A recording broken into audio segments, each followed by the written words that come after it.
British ഗവൺമെന്റിനെതിരെ കടുത്ത നീക്കവുമായി രംഗത്തെത്തിയിരിക്കുകയാണ് ലോകത്തിലെ ഏറ്റവും വലിയ സമ്പന്നനായിട്ടുള്ള എലോൺ മസ്ക്. നമുക്കറിയാം, ട്രംപിന്റെ ഭരണകൂടത്തിൽ വലിയ പങ്ക് വഹിക്കുന്നുമുണ്ട് എലോൺ മസ്ക്. അതുകൊണ്ട് തന്നെ ട്രംപിന് വലിയ കാര്യമാണ് എലോൺ മസ്കിനെ. പോരാത്തതിന് ട്രംപിന് UK-യുമായി ഇപ്പോൾ അടുത്ത ബന്ധം ഒന്നും വലിയ രീതിയിൽ ഇല്ല.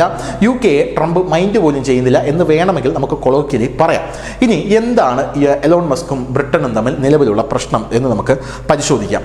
റോദർഹാം ഗ്രൂമിംഗ് ഇൻസിഡന്റ്, അങ്ങനെ ഒരു ഇൻസിഡന്റ് ഇപ്പോൾ എലോൺ മസ്ക് UK-യുടെ ശ്രദ്ധയിൽ കൊണ്ടുവന്നിരിക്കുകയാണ്. 2014 വന്ന ഒരു റിപ്പോർട്ടാണിത്, റോദർഹാം grooming incident report.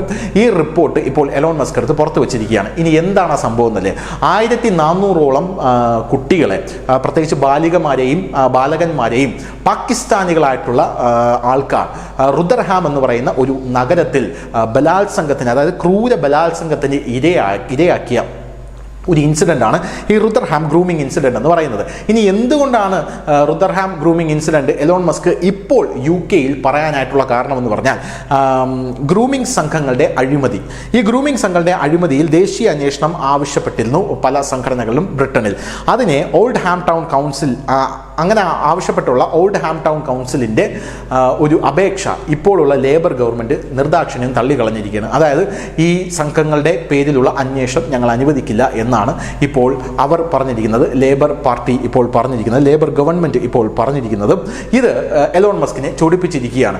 Elon Musk ഇപ്പോഴിരിക്കുന്ന prime മിനിസ്റ്ററായിട്ടുള്ള സ്റ്റാർമറിൻ്റെ അടക്കം ചരിത്രം പുറത്തെടുത്തിട്ടുകൊണ്ടാണ് ഇപ്പോൾ റുദർഹാം ഗ്രൂമിംഗ് ഇൻസിഡൻറ്റ് ഇപ്പോൾ പുറത്തു വന്നിരിക്കുന്നത്. പോരാത്തതിന് മന്ത്രി ജസ് ഫിലിപ്പൈനെ അടക്കം ജയിലിൽ അടയ്ക്കണം എന്നാണ് എലോൺ മസ്ക് പറഞ്ഞിരിക്കുന്നത്. ഇനി എന്താണ് ഈ റുദർഹാം ഇൻസിഡൻറ്റ് എന്ന് നമുക്ക് ഒന്ന് പരിശോധിക്കണമല്ലോ. 1980കളുടെ അവസാനം മുതൽ 2013 വരെ വടക്കൻ ഇംഗ്ലണ്ടിലെ സൗത്ത് യോർക്ക്ഷയറിലെ യോത്തർഹാം പട്ടണത്തിൽ നടന്ന പെൺകുട്ടികളുടെ സംഘടിതമായിട്ടുള്ള ബാലലൈംഗിക ദുരുപയോഗമാണ് ഈ റുദർഹാം ഇൻസിഡൻറ്റ് എന്ന് പറയുന്നത്. ആ റുദർഹാം എന്ന് പറയുന്ന പട്ടണത്തിൽ അവിടുത്തെ ജനസംഖ്യ എന്ന് പറയുന്നത് 1,09,691 പേരാണ്. ഇതിൽ സ്ത്രീകൾ മാത്രം 24,783 പേരുണ്ട്. ഈ റുദർഹാമിൽ 11.9% ന്യൂനപക്ഷ വംശീയ വിഭാഗങ്ങളാണ്. അതായത് പാകിസ്ഥാനിൽ നിന്നുള്ള കുടിയേറിയ ആൾക്കാർ, അങ്ങനെയൊക്കെ വേണമെങ്കിൽ നമുക്ക് പറയാം. ഇവർ കുട്ടികളെ എങ്ങനെയാണ് ടാർഗറ്റ് ചെയ്തിരിക്കുന്നത് എന്ന് ചോദിച്ചു കഴിഞ്ഞാൽ, കുട്ടികൾക്ക് പണം, മയക്കുമരുന്ന്, മദ്യം, ഭക്ഷണം എന്നിവ വാഗ്ദാനം ചെയ്താണ് ഈ കുട്ടികളെ ദുരുപയോഗം ചെയ്തിരുന്നത്. അതിനിവർ കണ്ടെത്തിയ വഴി എന്ന് പറയുന്നത്, ഇവർ ഒരു ടാക്സി ഗ്രൂപ്പ് ഉണ്ടാക്കി, ഒരു ടാക്സി ഡ്രൈവർ ഗ്രൂപ്പ്. 1990കളുടെ തുടക്കത്തിൽ പാകിസ്ഥാനി പുരുഷന്മാർ കെയർ ഹോമുകളിൽ എത്തുമായിരുന്നു. ഈ കുട്ടികളെ പോകുന്ന ഒരു ഹോമാണ് കെയർ ഹോം. ഈ കെയർ ഹോമുകളിൽ എത്തി ഈ കെയർ ഹോമിൽ നിന്ന് കുട്ടികളെ ടാക്സിയിൽ കയറ്റി അവരെ വീട്ടിൽ കൊണ്ടെത്തിക്കാം എന്ന് പറഞ്ഞ് ഇവർ പോകുന്ന ഒരു കാഴ്ച അവിടെ പതിവ് കാഴ്ചയായിരുന്നു. എന്നാൽ ഇതിൽ സംശയം തോന്നിയ ആൾക്കാർ, അതായത് ഈ ടാക്സി ഡ്രൈവർ ഗ്രൂപ്പ് കുട്ടികളെ കയറ്റി കൊണ്ടുപോകുന്നു, കുട്ടികൾ വീട്ടിലെത്തുന്നു, പക്ഷേ കുട്ടികൾ അസ്വാഭാവികമായി പെരുമാറുന്നു. ഇതിൽ സംശയം തോന്നിയാണ് ഇതിൽ അന്വേഷണം ആരംഭിച്ചത്. അതിൽ നിന്നാണ് ഈ വലിയ കഥയുടെ തന്നെ ചുരുൾ അഴിയുന്നത്. അനധികൃതമായിട്ടാണ് ഈ ടാക്സി ഡ്രൈവർ ഗ്രൂപ്പ് രൂപീകരിച്ചത് എന്ന് തിരിച്ചറിഞ്ഞു.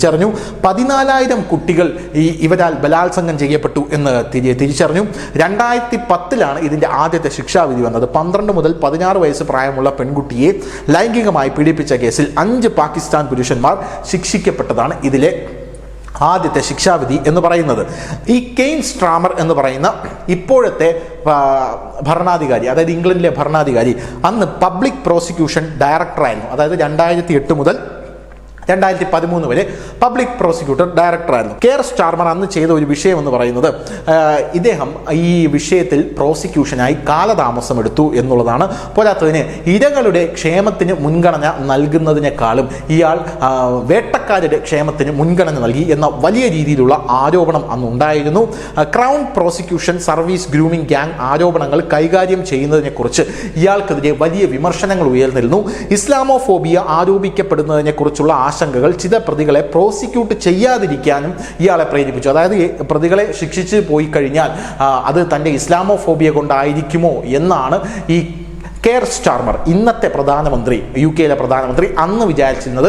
ആ കേസാണ് ഇപ്പോൾ ഇലോൺ മസ്ക് എടുത്തിട്ടിരിക്കുന്നത്. പോരാത്തതിന് ഇലോൺ മസ്ക് പറഞ്ഞിരിക്കുന്നത്, ഈ ഗ്യാം റേപ്പിൽ ആദ്യത്തെ പ്രതി എന്ന് പറയുന്നത് കെയർ സ്റ്റാർമറാണ്.